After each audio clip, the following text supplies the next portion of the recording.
민들, 머니폭스야. 오늘은 아마님들이 이름조차 생소할 수도 있는, 하지만 지금 주식시장에서는 그야말로 천당과 지옥으로 가며 가장 뜨거운 감자가 된 종목을 하나 들고 왔어. 바로 버티브 홀딩스야. 다들 엔비디아는 알아도 버티브는 처음 들어보는 사람이 대다수일 텐데, 사실 이 회사는 엔비디아가 가장 사랑하고 엔비디아가 없으면 한 발짝도 못 나가는 AI 인프라의 숨은 거인이야. 오늘 이 회사가 왜 그렇게 중요한지, 그리고 최근에 있었던 소동의 진짜 진실이 뭔지 머니폭스가 싹 다 정리해줄게. 님들, AI라고 하면 다들 반도체 칩만 생각하지? 하지만 그 강력한 칩 수만 개를 모아놓은 AI 데이터 센터는 말 그대로 거대한 불덩어리야. 전기를 엄청나게 먹고 거기서 나오는 열은 상상을 초월하지. 이 열을 제때 못 지키면 비싼 칩들이 다 타버리거나 서버가 멈춰버려. 여기서 등장하는 게 바로 버티브야. 버티브는 단순한 에어컨 회사가 아니야. 얘네는 전력망에서 온 전기를 칩이 먹기 좋게 다듬어 전달하고 거기서 발생하는 살인적인 열을 식혀주는 인프라 전체를 책임져. 이걸 그리드 투 칩 솔루션이라고 불러. 쉽게 말해 엔비디아가 AI라는 화려한 자동차에 엔진을 만든다면 버티브는 그 엔진이 과열되지 않게 식혀주는 냉각 장치와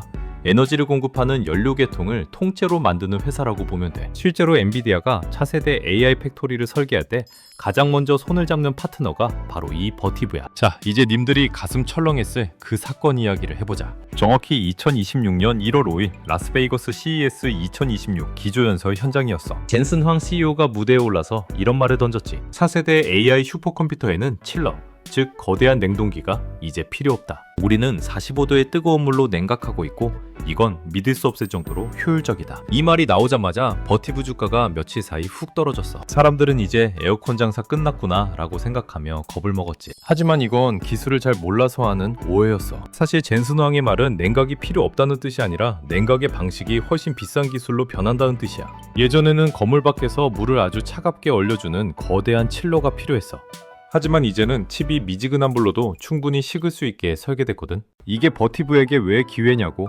건물 밖에 있는 커다란 냉동기, 매출은 좀 줄겠지만 대신 서버렉 안으로 직접 물을 끌어와서 칩마다 정밀하게 물을 뿌려주는 장치인 CDU가 훨씬 많이 필요해졌기 때문이야. 버티브는 이 정밀액체 냉각 분야에서 세계 최고의 기술력을 갖고 있어. 즉 흔한 제품 대신 훨씬 비싸고 돈 많이 남는 고난도 부품을 팔 수 있게 된 거야. 젠슨 황의 발언은 사실상 버티브의 고마진 시대가 열렸음을 선포한 거나 다름없어. 많은 사람들이 데이터 센터 건설 붐이 끝나면 매출이 꺾이지 않겠냐고 걱정해. 그런데 데이터 센터는 지어놓고 나면 그때부터 버티브에게 꾸준히 돈을 갖다 바치는 캐시카우가 돼. 먼저 고마진 서비스 수익이야. 버티브 매출의 30% 가까이는 서비스에서 나와. 장비를 한번 팔 때보다 유지보수 계약금액고 부품을 교체해줄 때 이익이 훨씬 많이 남거든. AI 데이터 센터는 24시간 풀가동이라 부품 소모가 엄청나고 1분만 멈춰도 손해가 막심해서 고객들은 버티브의 관리 서비스를 무조건 쓸 수밖에 없어. 이건 한번 장비를 깔아두면 평생 관리비를 받는 구독 모델이나 마찬가지야. 다음은 리모델링 수요의 폭발이야. 전 세계에는 이미 옛날 방식으로 지어진 데이터 센터가 엄청 많아.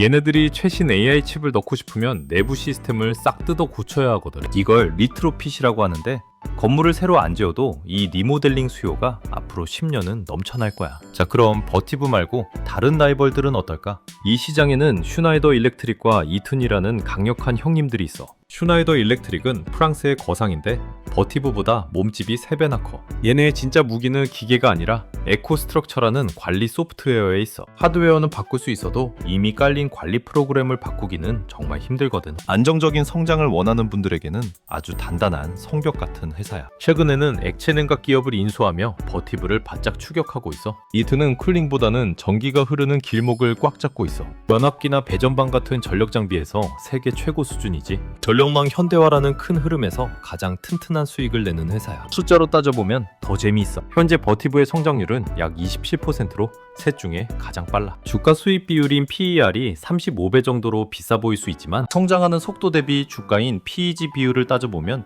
약 1.3 수준이야. 슈나이더가 2.1 정도인 것에 비하면 버티브는 성장 속도에 비해 오히려 더 저렴한 상태라고 볼 수 있어. 결국 최종 승자는 님들의 투자 성향에 따라 달라질 거야. 하지만 머니폭스의 냉정한 분석을 들어봐. AI 인프라의 가장 날카로운 창을 원한다면 단연 버티브 홀딩스야. 엔비디아와 설계 단계부터 협업하는 유일한 물리적 파트너라는 점, 그리고 매출이 데이터 센터에 가장 집중되어 있다는 점은 대체 불가능한 매력이지. AI라는 파도를 타고 자산을 퀀텀 점프 시키고 싶은 투자자라면 버티브가 가장 확실한 무기가 될 거야. 하지만 경쟁사들의 해자도 무시하면 안 돼. 슈나이더의 거대한 소프트웨어 생태계와 이튼의 전력망치 배력은 버티브가 단기간에 뺏어올 수 없는 성벽이야. 버티브가 공격수라면 슈나이더와 이튼은 든든한 수비수라고 할 수 있지. 최종 결론이야. 머니폭스는 AI 시대의 폭발적인 수익률 면에서는 버티브의 손을 들어주고 싶어. 하지만 세상에 절대적인 건 없지.